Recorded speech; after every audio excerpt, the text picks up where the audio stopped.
Diana Verónica y Tony, la entrevista, se sube todos los días a 360podcast.sb, el primer hub de podcast en El Salvador. O puedes volver a escucharla por Spotify, Google Podcast, Apple Podcast, Amazon Music o TuneIn.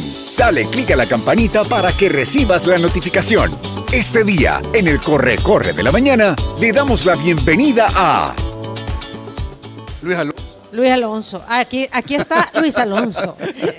Son las 8 de la mañana con 10 minutos y ya estamos listos para nuestra entrevista en una transmisión especial desde Ferretería Lemus, Merliot. Merliot, así es. Y agradecemos que nuestro invitado haya acudido a esta invitación hasta Ferretería Lemus, más que construcción. Se trata de Luis Alonso Amaya, director de protección. ¿Es Amaya o Anaya? Amaya. Amaya con M. Amaya. Director de protección civil, está con nosotros. Director general de protección civil, que en estos momentos de situación lluviosa, Tony, pues es una de las instituciones que aglutina, ¿verdad?, a otras instituciones en un gobierno articulado, ¿verdad?, que trabaja para atender las emergencias que se suscitan.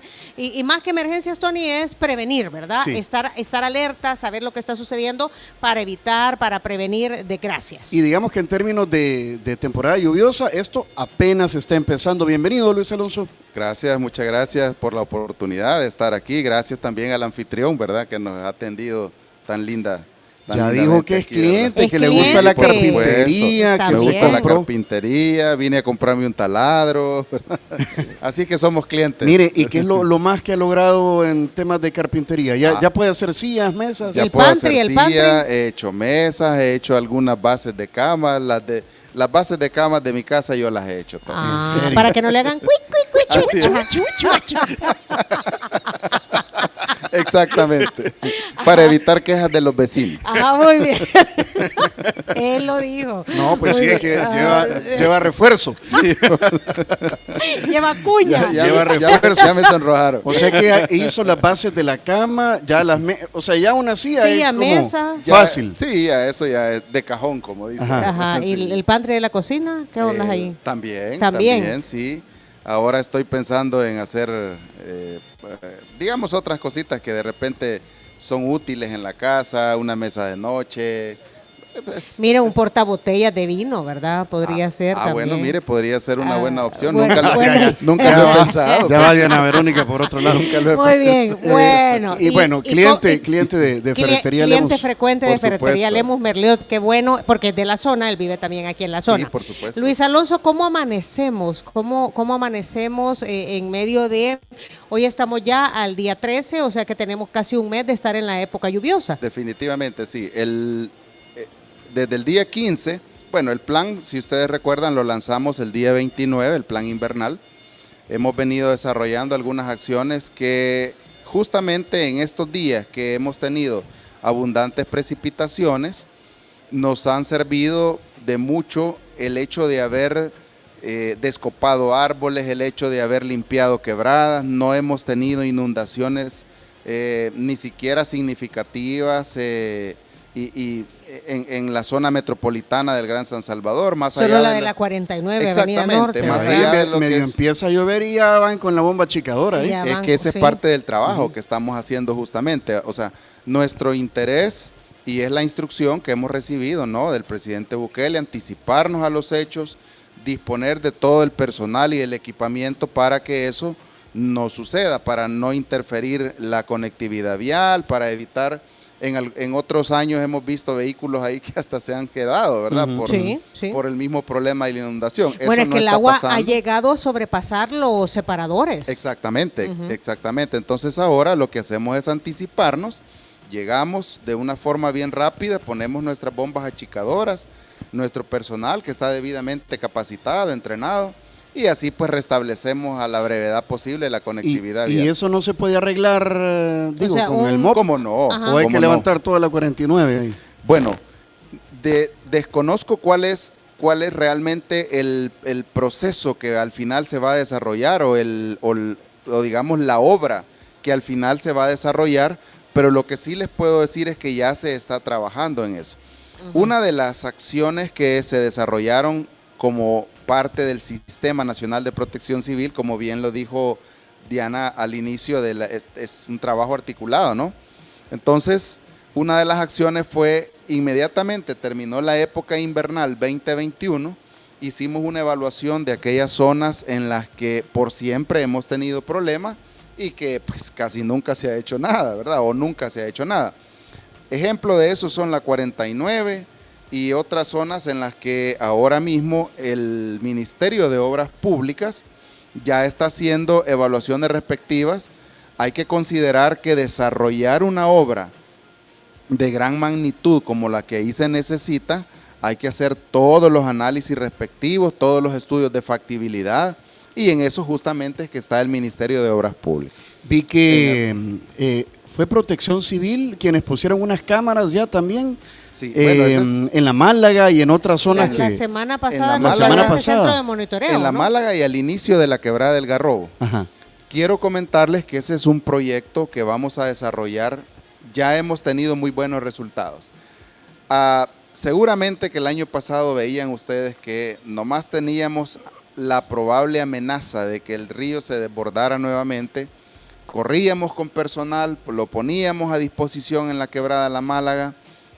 Teníamos a través de los observadores locales, que así se llaman, que trabajan también de la mano con el Ministerio de Medio Ambiente, con la red de observadores locales y la Dirección de Observatorio de Amenazas, para estar monitoreando constantemente. Eso ahora mismo lo hemos automatizado, es parte de los buenos resultados que estamos presentando a la sociedad, pues porque ya no necesitamos de una persona que esté, en primer lugar, exponiéndose, ¿no?, a la orilla de la quebrada. El día viernes presentamos la primera de 4 fases que vamos a tener del desarrollo de un sistema de videovigilancia que nos va a permitir estar monitoreando las quebradas de Arenal Montserrat, La Mascota, Arenal, ahora mismo no recuerdo cómo se llama. El Garrobo mencionó. El Garrobo, que básicamente es la misma, ¿no? Ajá, ajá. Empieza llamándose el Garrobo, luego termina. Es en Santa Tecla, ¿no? Exactamente. Y termina en el Arenal de Montserrat. Y termina en Arenal de Montserrat, la quebrada La Mascota, la quebrada San Antonio. Entonces, nuestro trabajo está enfocado en instalar todo un sistema de videovigilancia que nos permita desde la sala de crisis del Centro de Operaciones de Emergencia Nacional estar monitoreando constantemente las quebradas. A mí lo que me llamó la atención es que había una colaboración del Programa Mundial de Alimentos. De hecho, esta primera fase ha sido gracias al apoyo, gracias a la cooperación del Programa Mundial de Alimentos, que ha canalizado otras cooperaciones, por ejemplo, de la Agencia de Cooperación del Reino Unido. Entiendo que también ellos lo que hacen es captar fondos y entonces los disponen en función de prioridades que se establecen con oficinas como la nuestra en el país, ¿no? Así como ahora han trabajado con nosotros, también trabajan con otras instancias que tienen que ver justamente con la prevención del riesgo, la seguridad alimentaria y temas que son, digamos, claves en cuanto al trabajo que ellos desarrollan aquí y en todos los países donde tiene presencia las agencias de Naciones Unidas. Y entonces decía, esta es la primera fase, Luis Alonso. Esta es la primera fase. Ajá, que es la colocación de las cámaras, el centro de monitoreo. ¿Dónde está este centro de monitoreo? Esto está en el Ministerio de Gobernación. En el Messenger. En el Messenger, así le dicen. Quiero comentarles que inicialmente tenemos 2 cámaras. La que está monitoreando al inicio de la quebrada, bueno, no tanto al inicio, y otra que está monitoreando justamente donde también tenemos un semáforo, ¿verdad? Donde tenemos una vara linimétrica pintada en 4 colores, que son verde, amarillo, naranja y roja, que justamente tiene que ver con el sistema nuestro de alerta temprana. Entonces, la otra cámara está ubicada en esa zona y nuestra apuesta es a que en el preciso momento que empiece a llover, monitorear la precipitación que tenemos en la parte alta. Quiero comentarles que ha sido un trabajo, digamos, bastante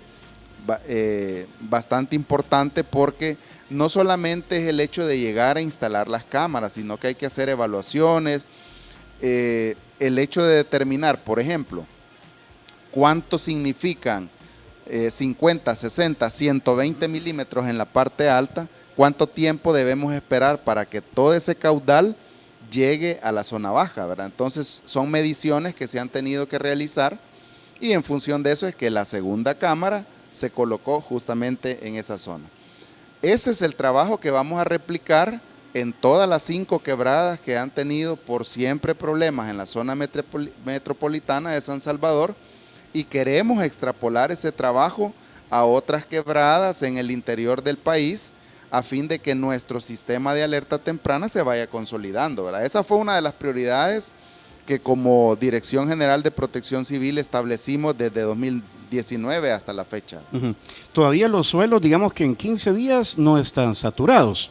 Pero está lloviendo, o sea, yo le comentaba a Luis Alonso que no ha habido así grandes tormentones, sino que ha ido lloviendo, va poco a poco esta temporada. Aquí en el área metropolitana. En el área metropolitana, sin embargo, en el interior del país, bueno, el día de miércoles para jueves, en la noche de miércoles para jueves, alcanzamos un máximo de 74 milímetros. Ya esa es una precipitación muy importante. Arriba de 100 ya es arriba de emergencia. Exactamente. Arriba de 100 dependiendo también del momento, ¿verdad? Porque del mes de la época lluviosa. Exactamente. Porque ya por septiembre que tengas una lluvia de 100 ya es preocupante por los suelos saturados. Es de ponerle mucha atención. En cambio, si ahora mismo, bueno, ahora ya tenemos alguna saturación, pero por ejemplo, en un invierno en el que no tenemos el fenómeno de la niña, que es el que nos está influenciando en este momento, 100 milímetros al principio de la época invernal, pues significa más que preocupación, alegría, sobre todo para los agricultores, bendición, como dicen los agricultores, ¿no? Entonces, sin embargo, ya tener 100 milímetros allá por agosto, septiembre, octubre, ya es de activar todo el sistema, es de... digamos, es echar a andar todos los procedimientos sobre los cuales hemos trabajado, ¿no? Pero se han ido anticipando, ¿verdad? Derrumbes, bueno, hay que lamentar. Han habido fallecimientos. Sí, una repunta fue el viernes, ¿verdad? Fue el viernes. El viernes tuvimos lamentablemente la pérdida de 3 personas, 3 fallecidos, aunque en realidad la repunta arrastró a 6 personas, se lograron rescatar con vida 3. Y lamentablemente pues tuvimos el fallecimiento de 3. Quisiera aprovechar este momento para recalcarle a la población que tenemos que acatar las recomendaciones. Si ustedes leen el texto de la alerta verde, justamente esa es una de las recomendaciones que hemos hecho. Y no la hacemos simplemente por poner algo más en un papel, sino porque lo hacemos en base a la experiencia, en base al trabajo que se hace territorialmente con todos los delegados de Protección Civil. Cuando nosotros le pedimos a la población que cada vez que hay una tormenta en la parte alta de la zona en la que vive, que no se aventuren a cruzar ni quebradas ni ríos, justamente lo hacemos y ellos más que nadie lo conocen. Ya lo conocen, ya saben el comportamiento de la naturaleza. Exacto, entonces yo recuerdo, yo crecí en un municipio que está al occidente de aquí, en Colón, cerca de Los Chorros, y yo recuerdo que mi abuelo lo primero que decía cuando se ponía oscuro en lo que creíamos era Santa Tecla, decía cuidado, porque nosotros nos íbamos a bañar al río, ¿no? Al río de Colón, entonces decía cuidado y se van a bañar, hay que esperar que pase la repunta. Efectivamente, al cabo de un rato pues pasaba, digamos, se crecía el río. Entonces, cuando hacemos las recomendaciones es porque consideramos la probabilidad de ocurrencia de eventos como este que han sucedido el día viernes. Hemos estado trabajando desde el inicio del invierno para poder formar, para poder equipar a nuestros equipos y todo, pero es importante que la población sepa que en la seguridad todos tenemos algo que hacer. O sea, cada quien es responsable, por supuesto. Exactamente. Y estamos hablando de este caso que sucedió en San Alejo, La Unión. No, Santiago Nonualco, en La Paz. Pero este fue el del fin de semana, porque amanecimos jueves o viernes con el otro caso ese en fue el San Alejo, sí. Que fue un derrumbe, ¿verdad? Sí, en realidad fue en Lislique. En Lislique, La Unión, tuvimos un deslizamiento. Lamentablemente también fallecieron 2 personas. Tuvimos un deslizamiento, acudimos de forma muy rápida con el cuerpo de bomberos, también la Comisión Municipal de Protección Civil se activó pero infortunadamente pues ya habían fallecido las personas. Aquí se vino un alud de tierra, ¿verdad? Sobre una vivienda. Exactamente. Y murió un joven y un niño chiquito. Murió un joven y un niño de 3 años, si mal no recuerdo.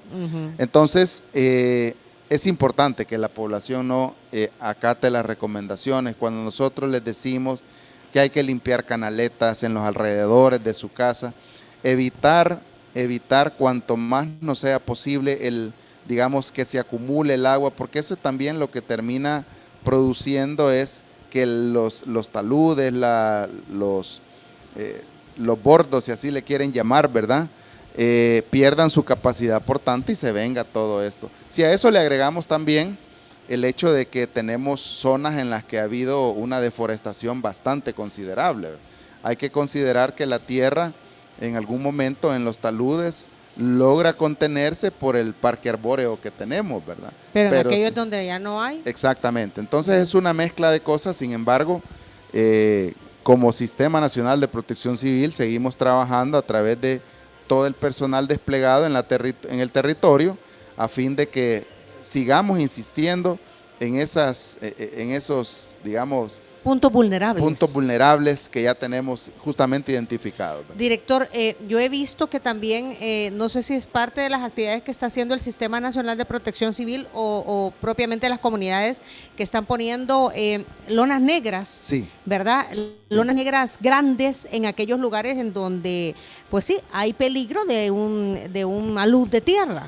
Como les comentaba la última vez que platicamos, parte de nuestro trabajo también, es decir, a este plan invernal hemos querido imprimirle no solo la parte reactiva, sino que una parte prospectiva también del riesgo. Entonces, por eso es que justamente la primera fase fue limpiar todas las quebradas, descopar los árboles que estaban amenazando con irse a las quebradas o caer sobre algunas viviendas, a fin de que esto no vaya a resultar no vaya a hacer un taponamiento en las quebradas y vayamos a tener inundaciones. Luego, terminado esa fase, ahora estamos trabajando, mejor dicho, en la protección de taludes con este plástico negro que usted ya mencionaba. Nos ocupamos de formar a cierto personal para que vayan y hagan el anclaje de este plástico de una forma muy técnica, ¿no? Porque no se trata solo de llegar, colocar. En algunos casos hemos encontrado que habían colocado plástico hasta amarrado digamos... amarrado al árbol que se va a caer. Amarrado al árbol que se va a caer. Al árbol pando. Amarrado con pitas, qué sé yo. Entonces... La gente pues en su desesperación de querer protegerse, pero ¿no? Lo queremos hacer bien, ¿no? Entonces hemos formado a un personal de los equipos tácticos de emergencia de protección civil para que lleguen, coloquen el plástico. El Departamento de Reducción de Riesgos de Protección Civil ha sido muy enfático en eso. Tenemos un equipo bastante, muy técnico que nos está ayudando también a capacitar a este personal para que el plástico de verdad quede bien anclado y que tenga digamos, o reúna las condiciones técnicas necesarias para que de verdad proteja el talud, ¿verdad? Y que no permita la permeabilización de agua, que al final es lo que provoca haciendo que el talud ceda y se venga. Dice que estamos bajo, digamos, este año 2022, bajo la influencia del fenómeno de la Niña. ¿Qué podemos esperar? O sea, ¿cuáles son las predicciones o los modelos de acuerdo a lo que Protección Civil o, no sé, el Ministerio del Ambiente y Recursos Naturales ha previsto? Sí, por supuesto. Bueno, en principio quiero comentarle que todos los días nosotros hacemos una reunión con el personal de la Dirección de Observatorio de Amenazas para, digamos, analizar cuál es la condición relativa a la meteorología, hidrología y geología, es decir, todo lo que tiene que ver no solamente con las probables precipitaciones que esperamos, sino cómo está el caudal de los ríos, sobre todo aquellos que en algún momento sabemos terminan inundando las zonas circundantes a los deltas de estos, ¿no? Estoy hablando del río Paz, estoy hablando de Jiboa, el Lempa, Río Grande, Torola, entonces, Huascorán.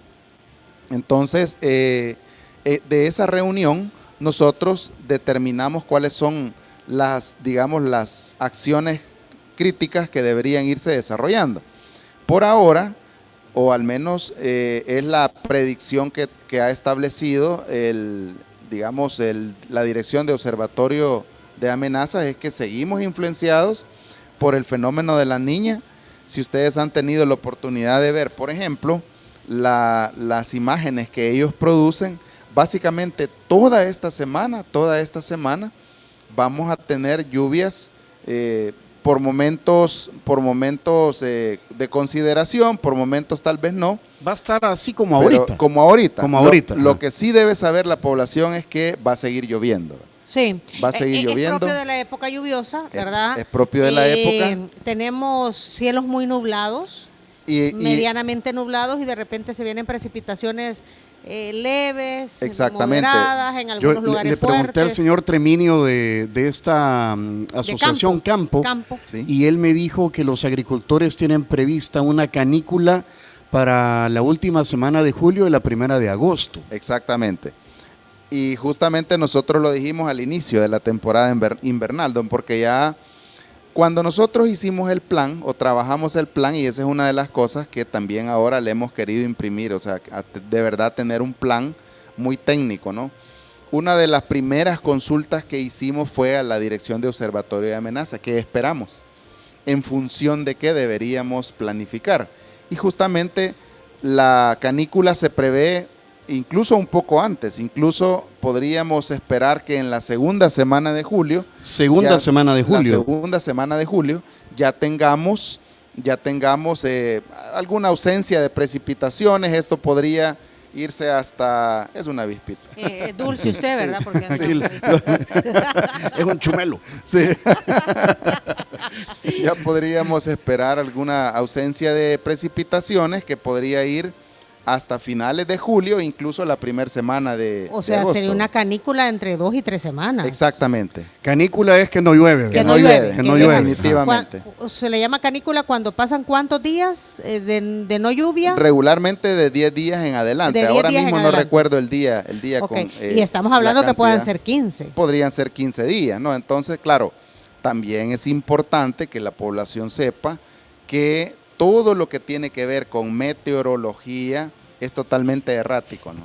Es totalmente errático. Los informes que se puedan ir dando no son, no son absolutos. Por eso es pronóstico. Por eso es pronóstico. Porque existe la posibilidad de... Exactamente. Ajá, y justamente sobre eso también se basa el riesgo, es decir, la probabilidad de que tengamos daños por la ocurrencia de algún evento que puede ser pues una inundación, puede ser el deslizamiento o un movimiento de ladera, como así se conoce técnicamente. Al final lo importante es que la población sepa que por lo menos esta semana y la siguiente vamos a tener lluvia.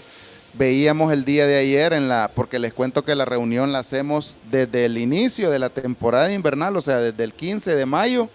Estas reuniones son todos los días al inicio de la mañana, hasta allá una vez ya se declara finalizado la época invernal, ¿no? Entonces, por ahí por finales de octubre, inicios de noviembre. Entonces, el día de ayer, en la mañana, veíamos algunas imágenes, y lo que esperamos, por ejemplo, para esta semana es un tren de ondas tropicales, o sea, una tras otra, que nos va, y empezaron ayer y terminarán allá por el miércoles, jueves, las ondas tropicales. Sin embargo, tenemos un fenómeno que está justamente en la zona donde se desarrolló el primer huracán, Ágata, que terminó impactando México. Ahora tenemos otro fenómeno que seguramente va a terminar ayer tenía el 60% de probabilidad. Ahora pues vamos a esperar a ver qué tanto ha evolucionado, pero si esto llegara a evolucionar a una tormenta o a un huracán, seguro estoy que eso va a provocar que la zona de convergencia intertropical vuelva a subir y podamos tener podamos seguir teniendo lluvia jueves, viernes y lo que resta de la otra semana. Y como terminamos la semana anterior, jueves, viernes, sábado, domingo hemos tenido lluvias. Exactamente. Lo importante es tener la información de fuentes oficiales, ese es otro punto muy importante para saber qué hacer. Entonces hemos repasado el tema, digamos, en el campo, en el interior del país, el tema de las repuntas, Luis Alonso. Esta desgracia que ocurrió ayer, ¿verdad? No se hubiese dado si las personas no hubieran cruzado irresponsablemente. Definitivamente, es importante que asumamos la responsabilidad que tenemos por nuestra propia seguridad. La población debe saber que el sistema de protección civil, el gobierno, el presidente se ha volcado con todo el personal. Yo les contaba la vez anterior, son alrededor de 100,000 personas los que estamos trabajando. Alguien me decía, ¿cómo puede ser que sean 100,000 personas? Me dice, bueno, haga la suma, le digo yo. Todo el personal de salud, que ¿cuántos podrían llegar a ser? 20,000, 30,000. Ahora súmele todo el personal de la Fuerza Armada, ahora todo el personal de la Policía Nacional Civil y todas las otras instancias que nos apoyan, ya sea técnica u operativamente. O sea, de verdad tenemos la instrucción de trabajar en pro de la población salvadoreña, pero con todo y eso, tenemos que aceptar que si yo me expongo, eso no depende del trabajo que haga el sistema. Es una decisión que yo tomo el exponerme o no exponerme, acatar o no acatar la recomendación. Sí, estamos hablando del cuerpo, comandos de salvamento, el cuerpo Cruz de Verde, bomberos, Cruz Roja, Cuerpo de Bomberos. Exactamente. Todas estas instituciones forman parte del Sistema Nacional de Protección Civil. Son el brazo operativo. Ahora mismo fortalecido desde el año pasado, el Ministerio de Gobernación ha hecho una inversión increíble en cuanto a recursos humanos y equipamiento, que son los equipos tácticos de emergencia, que como bien decía Tony, son los que empieza a llover y allá van corriendo para la 49. ¿No? No, eso es cierto. Nosotros en Noticiero Teleprensa damos fe de eso, de hecho lo tiramos al aire, en vivo, ¿verdad? Cuando vemos que ya las cuadrillas de protección civil están en la 49 Avenida Norte con las bombas achicadoras. ¿Verdad? Para extraer el agua que permita que el tráfico siga fluyendo. Exacto, que mantener siempre la conectividad vial, ¿no? Entonces, la 49 es una arteria muy, pero muy importante, ¿verdad? Entonces, si valoramos, y vean qué interesante, una de los aspectos que analizábamos en algún momento de por qué deberíamos mantener personal dispuesto a atender lo más pronto posible, al final de la 49 o al final del Boulevard de los Héroes tenemos el Hospital Nacional Benjamín Blum. Así es. Entonces, eso le da con mucha más razón una gran importancia a esta arteria. Hay que mantener en todo momento y a costa de lo que sea la conectividad vial. Claro, una emergencia, ¿verdad? Tiene que pasar por esa calle. Definitivamente, hay que pensar que cualquiera podría decir, bueno, pero se puede ir por otra calle. Sí, pero hay que pensar que cuando una ambulancia lleva a un paciente, 1 minuto, 2 minutos, 5 minutos pueden hacer la diferencia, ¿no? Entre la vida y la muerte. Y por eso hay que buscar que la conectividad sea a través de las principales calles. Exactamente. Mire, Luis Alonso, ¿y la situación allá en el reparto Santa Lucía, en Ilopango? Por ejemplo, esta gente que se encuentra en una situación tan vulnerable por las cárcavas. La zona, bueno, en el tema de las cárcavas ya nos hemos reunido, hemos hecho una serie de inspecciones. La señora alcaldesa, que está haciendo un trabajo excelente en Soyapango, se ha dispuesto de personal, se ha dispuesto también de recursos. Inicialmente se están protegiendo los taludes, pero quiero comentarle que también esta es otra zona que ha sido de mucha atención del Ministerio de Obras Públicas. Por ejemplo, en la zona del Triángulo se está estructurando un proyecto que tiene como objetivo dar una solución final a ese problema que ha sido de siempre, ¿no? O sea, el hecho porque ahí, Tony, las lluvias de mayo, pues sí, hicieron que mucha gente... Lo que pasa es que la gente lo que dice es que medio empieza a llover y comienzan a subir las cosas al segundo nivel o se van. Exactamente. Entonces, se está estructurando un proyecto que permita, en primer lugar, dar una solución final a ese problema de inundación, ¿verdad? Que, digamos, se escucha muy simplista decirlo, pero básicamente es que se ha perdido la capacidad hidráulica de los drenajes.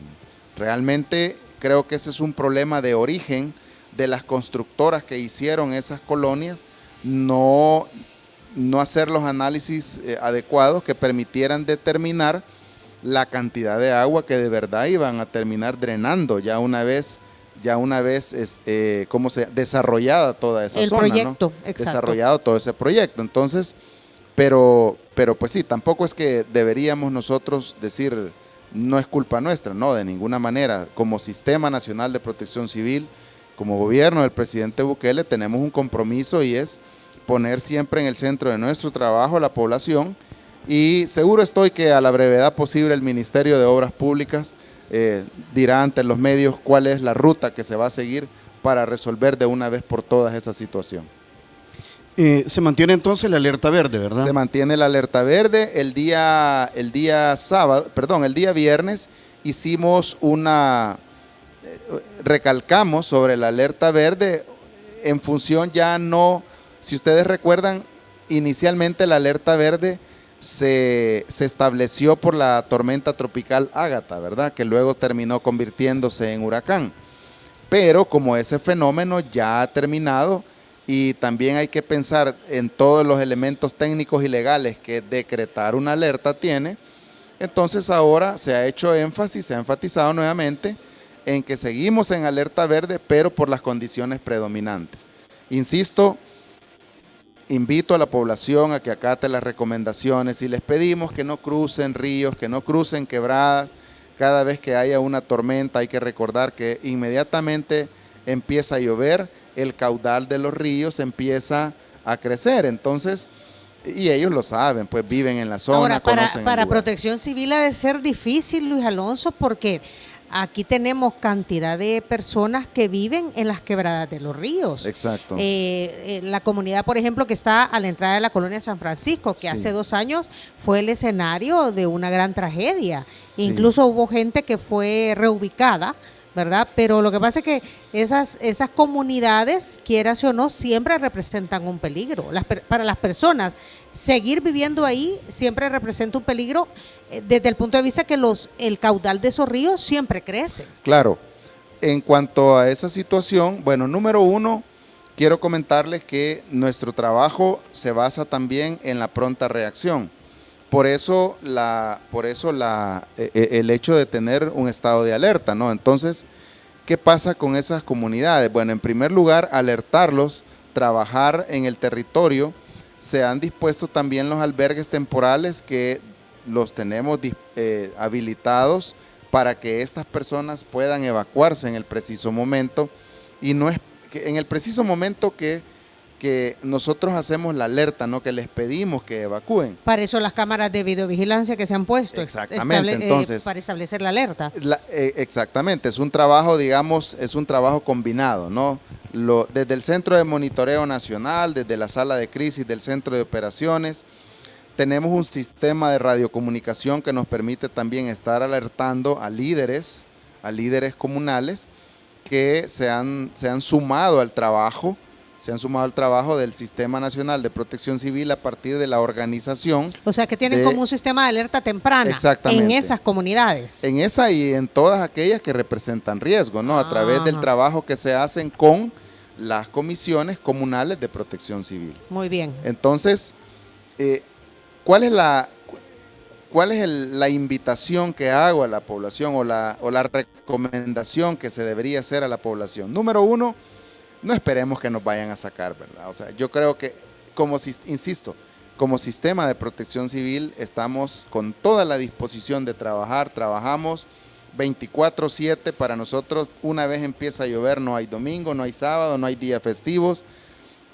porque es parte de nuestro trabajo y lo hacemos porque nos gusta, ¿no? Hay compromiso. Y digamos en las comunidades, aquí estoy recordando el último deslave significativo fue el 31 de octubre del 2020, el de Nejapa. El de Nejapa, la comunidad de Los Angelitos. La comunidad de Los Vaya, Angelitos. y en estas comunidades hay monitoreo, digamos, de las copas de las montañas, de los cerros.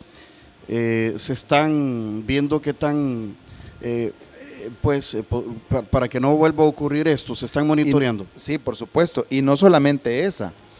Hay que recordar también, bueno, en principio el volcán de San Salvador tiene cualquier cantidad de quebradas que realmente son los desagües que tiene el volcán. Sí, es cierto, ¿verdad? Exactamente. Son los desagües, son claro. los desagües. Sí. Entonces, es el mecanismo natural que usa cualquier elevación para drenar el agua, ¿no? Que de repente puede captar una vez empieza a llover o una vez empieza la época invernal. Pero entonces, ¿qué es lo que estamos haciendo? En primer lugar, no solamente es la quebrada Los Angelitos o por la comunidad Los Angelitos. Hay que recordar también Montebello, al otro lado, por el lado de Santa Tecla, también tenemos otras quebradas. Entonces, hemos organizado un trabajo, otra vez, con comisiones comunales, no solamente en la parte baja, sino en la parte alta. En la finca Oakland, en el volcán de San Salvador, tenemos un líder comunal que tiene su radio, tiene su mecanismo de alarma, y él es un recurso muy importante porque no solamente nos informa al centro de operaciones, mire, ya tenemos 20 milímetros, 30 milímetros, 40 milímetros, sino que eso nos está permitiendo también monitorear las quebradas pequeñas que al final pueden convertirse en lo que se convirtió Los Angelitos en octubre de 2020. ¿verdad? De haber habido una persona como esta ahí, eso no hubiera pasado. Por supuesto. Y también hay otra cosa bien importante.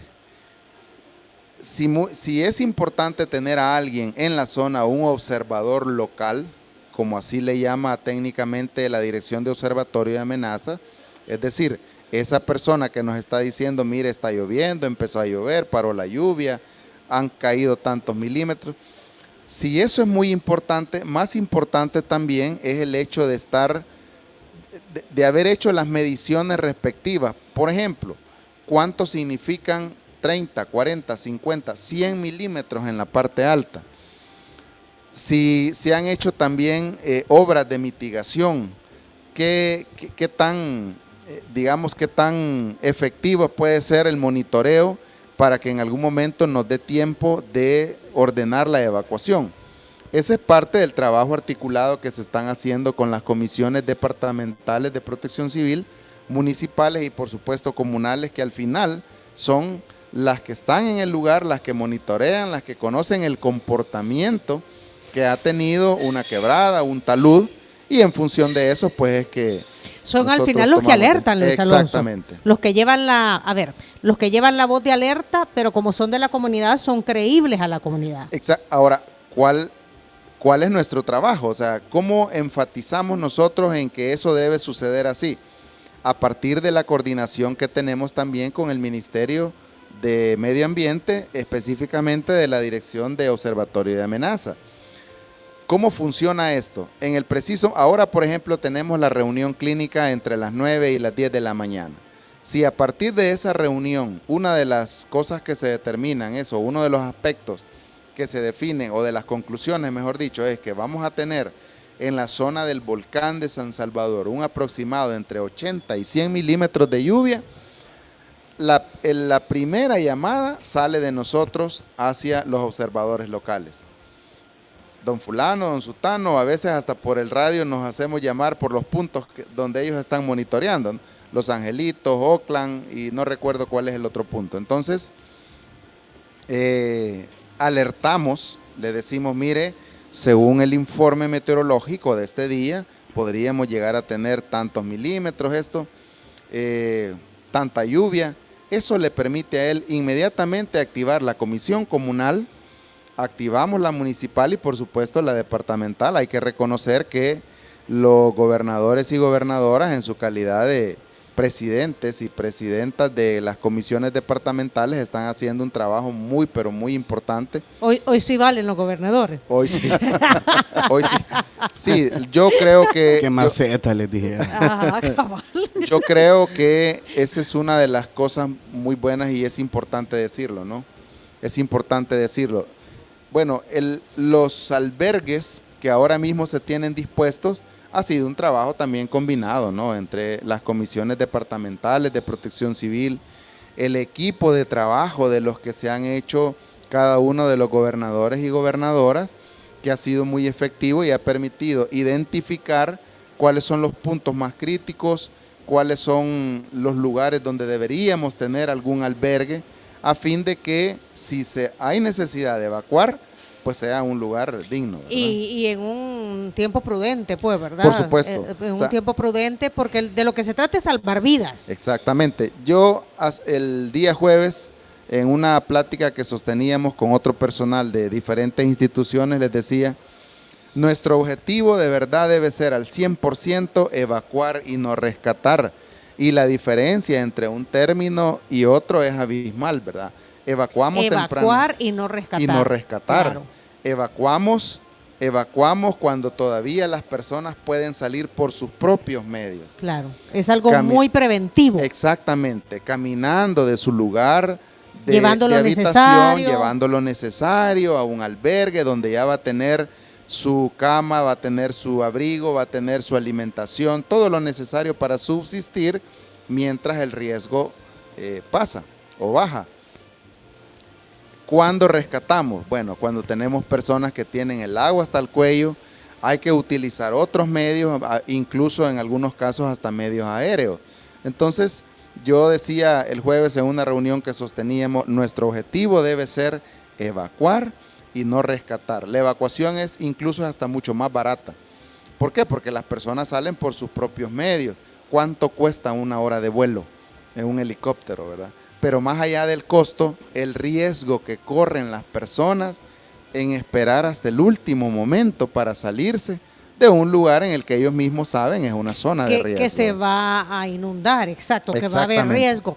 Yo me quisiera referir también al tema de la basura, Luis Alonso, porque mientras sigamos teniendo basura en las calles, los tragantes se llenan, se tapan y tenemos inundación, o sea, todo eso al final repercute, pues. Definitivamente. Y seguimos viendo esa mala costumbre. Infortunadamente ese es un círculo vicioso que nos está costando mucho romper. Las personas por comodidad o algunos habitantes por comodidad, lo más fácil que tienen o para ellos es tirar la basura. Bueno, ayer visitaba yo a mi abuela en Colón y para llegar a donde vive mi abuela hay que caminar un espacio de 1 kilómetro por toda la ribera del río de Colón.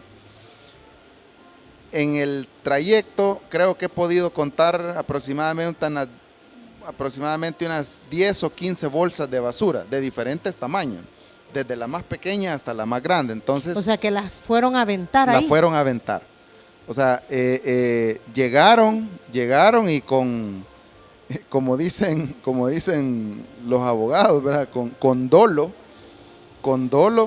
llegaron y tiraron la basura, ¿verdad? Entonces, de verdad creo que es importante que todos los salvadoreños y salvadoreñas o todos los que habitamos en este país tan lindo tomemos la decisión de no seguir dañando, ¿verdad? El medio ambiente. Sí, porque todo esto se convierte después en un tapón en los ríos. Exactamente, los ríos crecen y vienen las inundaciones. Los ríos no son uniformes, no es una canaleta que construimos con medidas simétricas, ¿verdad? Como las que nos permiten evacuar, digamos, el agua de los complejos habitacionales, ¿no? Los ríos no son uniformes, entonces en algunos casos hay remansos donde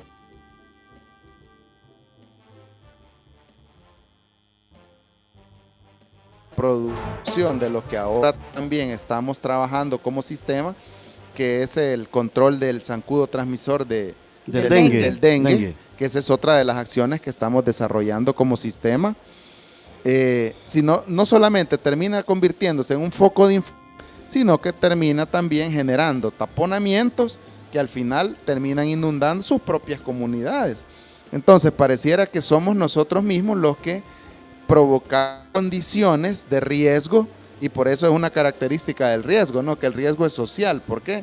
Porque la sociedad lo construye. Nosotros mismos lo provocamos. Una vez me decía alguien, ¿cómo es posible que el riesgo pueda ser construido? Bueno, le digo, en el mundo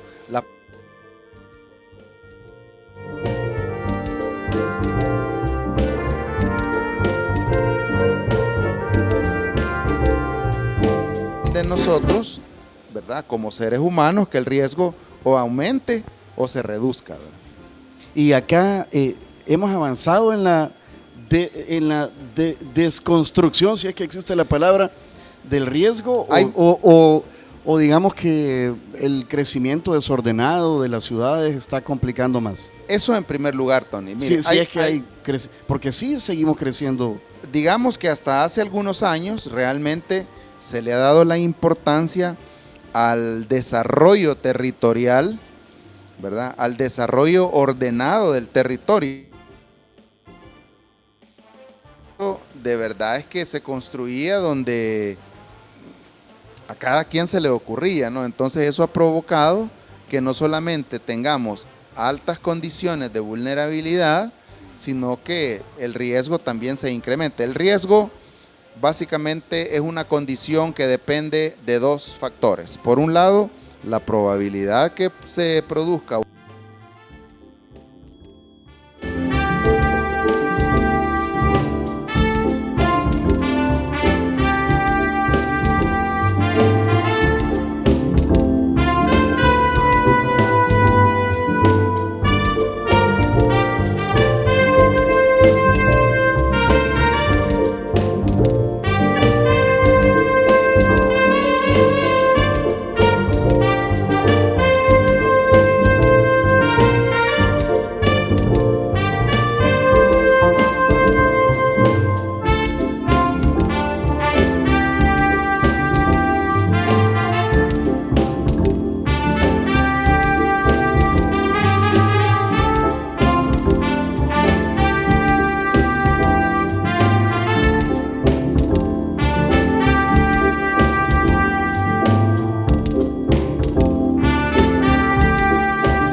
Pero eso nunca sucedió, porque si de repente ustedes ven la versión del Plan de Protección Civil de 2006, luego la de 2009 y luego la de 2018, el plan sigue siendo un plan eminentemente reactivo.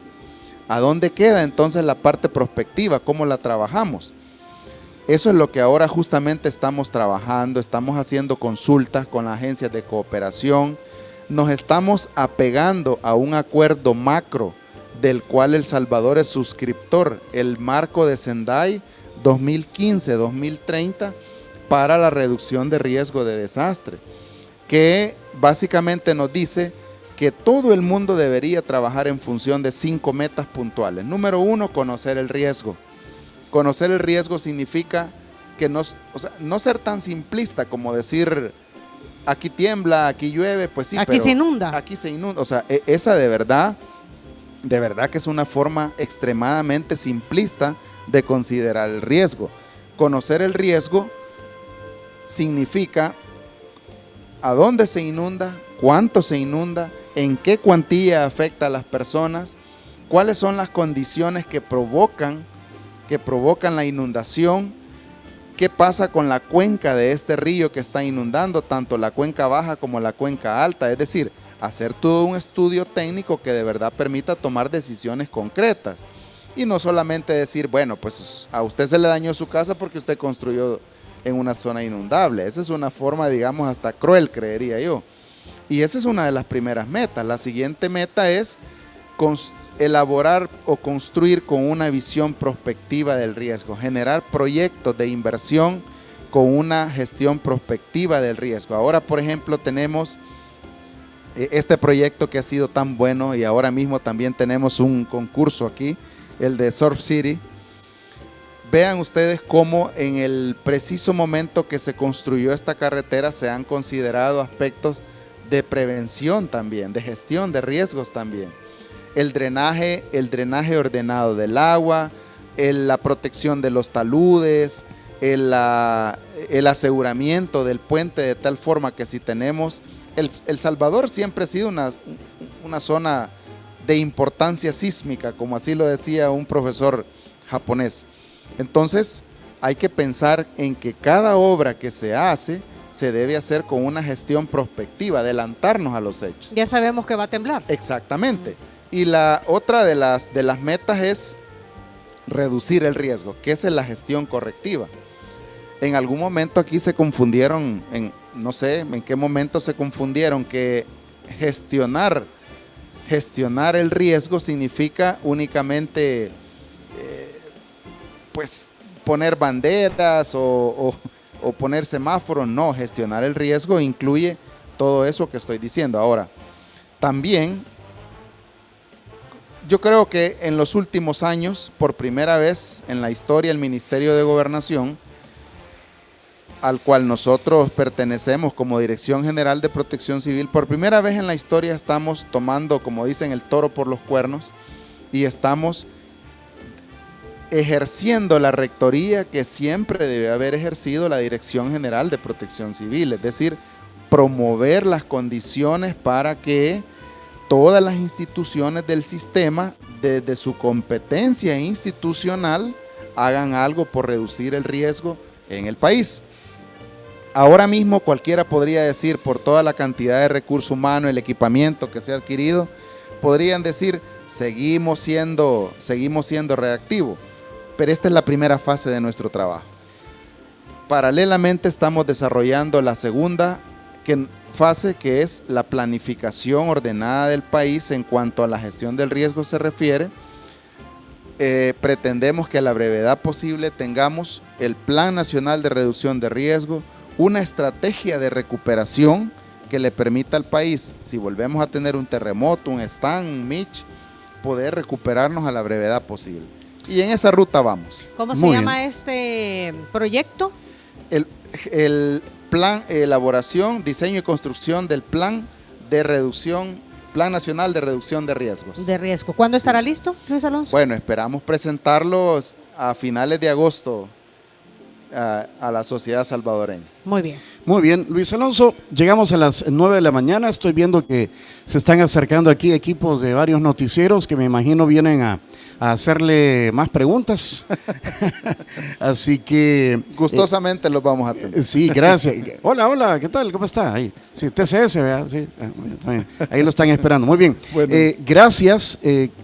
Entonces, canícula, dice, segunda semana de julio hasta la... Segunda quincena. Segunda quincena de julio, primera semana de agosto. Primera semana va a haber ahí, va a dejar de llover. Mientras tanto, estamos en temporada lluviosa, ondas tropicales, se mantiene la alerta verde y monitoreando pues todos estos puntos complicados del país. Por supuesto. Y el llamado a la ciudadanía, ¿verdad? El llamado a la ciudadanía, estar alertas y evitar el peligro, ¿no? Evitar el peligro. Y hacerse de información de fuentes oficiales, ¿no? De fuentes oficiales, evitar los rumores, tengan la plena seguridad que como Sistema Nacional de Protección Civil, como gobierno del presidente Bukele, estamos trabajando sin parar. Y usted duerme como telegrafiado, ¿verdad? Como telegrafiado, con un radio, con todos los teléfonos. Por momentos me dicen, te vas al sillón, ya ese teléfono mucho no molesta. Ya estuvo. Pero no importa, lo hago con mucho gusto. Bueno, ese es el compromiso, ¿verdad? Gracias. Luis Alonso, gracias. Como siempre, y se lo decimos al aire, ante cualquier situación, pues nosotros no molestamos mucho, pero le podemos hablar por teléfono, ¿no? A la hora que sea. Bueno, sí molestamos, pero bonito. Pero bonito. No molesta. No, pero no molesta. En pro de que la población tenga la información oficial, ¿verdad? Y pueda actuar de manera preventiva, como lo hemos reiterado durante esta entrevista. Luis Alonso, muchísimas gracias por haber aceptado nuestra invitación. Si quieren volver a escuchar esta entrevista, ponga atención a lo siguiente. Si quieres volver a escuchar esta entrevista, ingresa a 360podcast.sb, el primer hub de podcasteros salvadoreños. Sigue a Diana Verónica y Tony la entrevista en Spotify, Google Podcast, Apple Podcast, Amazon Music o TuneIn.